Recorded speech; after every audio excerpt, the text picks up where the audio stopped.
Hi guys, welcome back to my channel. ഞാൻ വീണ്ടും ഒരു സാൻഡ്വിച്ചായിട്ട് വന്നിട്ടുണ്ട്. ഈസി ആയിട്ട് ഉണ്ടാക്കുന്ന സാൻഡ്വിച്ചാണ് ഞാൻ പ്രാവശ്യം ടോസ്റ്റ് ചെയ്തിട്ടുണ്ടാക്കുന്നത്. അപ്പം നമുക്ക് വീഡിയോയിലോട്ട് പോകാം. അപ്പോൾ നമുക്കതിന് ആവശ്യമായിട്ടുള്ളത് 4 ബോയിൽഡ് എഗ്ഗ്, വീറ്റ് ബ്രെഡ്, പിന്നെ മൈസ് എന്ന് ഇവിടെ പറയും, എന്നുവെച്ചാൽ നമ്മുടെ സ്വീറ്റ് കോൺ, മയോണൈസ്, കുറച്ച് പെപ്പർ. ഇനി നമുക്ക് ടോസ്റ്റ് ചെയ്യാം. ആദ്യം തന്നെ ബ്രെഡ് ടോസ്റ്റ് ചെയ്തെടുക്കാം. വീറ്റ് ബ്രെഡാണ് ഞാൻ എടുത്തിരിക്കുന്നത്. വീറ്റ് കുറച്ചും കൂടി ഹെൽത്തി ആയെന്ന് വിചാരിച്ചിട്ടാണ് വീറ്റ് ബ്രെഡ് ഞങ്ങൾ എപ്പോഴും വാങ്ങാറുള്ളത്. പിള്ളേർക്ക് തേച്ച് കൊടുക്കുമ്പോൾ ബ്രെഡ് ഐറ്റംസ് ഭയങ്കര ഇഷ്ടമാണ്. അപ്പോൾ വീറ്റ് എടുത്തിട്ടുണ്ടെങ്കിൽ കുറച്ചും കൂടി നല്ലതായിരിക്കും വൈറ്റ് ബ്രെഡിനേക്കാളും.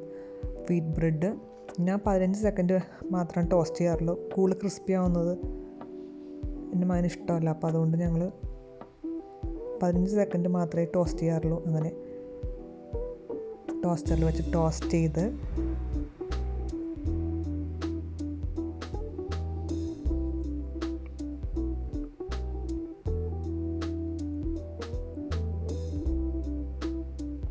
ടോസ്റ്റ് ചെയ്ത എല്ലാ ബ്രെഡും കിട്ടിയിട്ടുണ്ട്. ഇനി നമുക്ക് അതിൻ്റെ മേലോട്ട് ഈ എഗ്ഗ് നന്നായിട്ടൊന്ന് സ്മാഷ് ചെയ്തെടുക്കണേ. കൊച്ചു ചെയ്താൽ മതി. മിക്സിയിലൊന്നും ഇടേണ്ട കാര്യമില്ല. നന്നായിട്ട് ഫോർക്ക് കൊണ്ട് തന്നെ സ്മാഷ് ചെയ്താൽ മതി. അപ്പോൾ ചെറിയ ചെറിയ പീസായിട്ട് കിട്ടും. നമുക്കൊരു വേറൊരു ബൗളിലേക്ക് ഇടാം.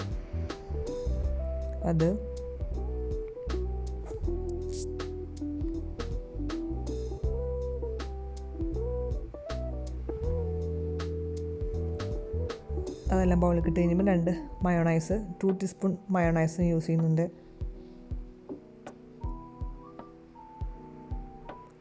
അതിൽ ഞാൻ നേരത്തെ പറയാത്തൊരു ഇൻഗ്രീഡിയൻ്റ് കൂടി ഉണ്ട്. ഫോർമാജ് എന്ന് പറയും, ക്ലാസിക് എടുത്തിരിക്കുന്നത്. അത് കുറച്ച് സോൾട്ട് ഉണ്ട്, അതുകൊണ്ട് ഞാൻ സോൾട്ട് ഇതിൽ ആഡ് ചെയ്യാത്ത. ഇപ്പോൾ വീണ്ടും മൈസ് ഇട്ടു, എന്ന് വെച്ചാൽ നമ്മുടെ സ്വീറ്റ് കോൺ, പിന്നെ കുറച്ച് പെപ്പറും കൂടി ആഡ് ചെയ്യുക. അതുകൊണ്ടാണ് ഞാൻ സോൾട്ടിൽ ഇടാത്തത്. ഇതെല്ലാം കൂടി നന്നായിട്ട് മിക്സ് ചെയ്ത് യോജിപ്പിക്കുക. ഇതാണ് ഞാൻ പറഞ്ഞ ഫോർമാജി. ക്ലാസിക്കാണ്. ഇതിൽ ഓൾറെഡി ഉപ്പുണ്ട്, അപ്പോൾ അതുകൊണ്ട് നമുക്ക് വീണ്ടും ഉപ്പിടേണ്ട കാര്യമില്ല.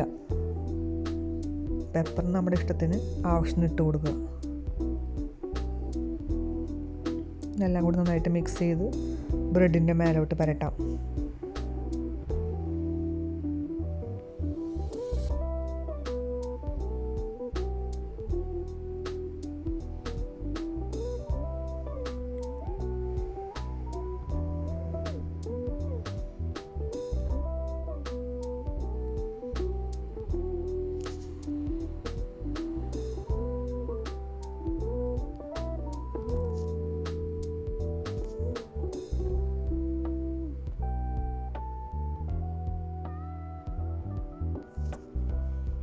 നന്നായിട്ട് ബ്രെഡിൻ്റെ മേലോട്ട് പരട്ടി കൊടുക്കുക. കുറച്ച് തിക്കായിട്ട് തന്നെ പരട്ടി കൊടുക്കണം.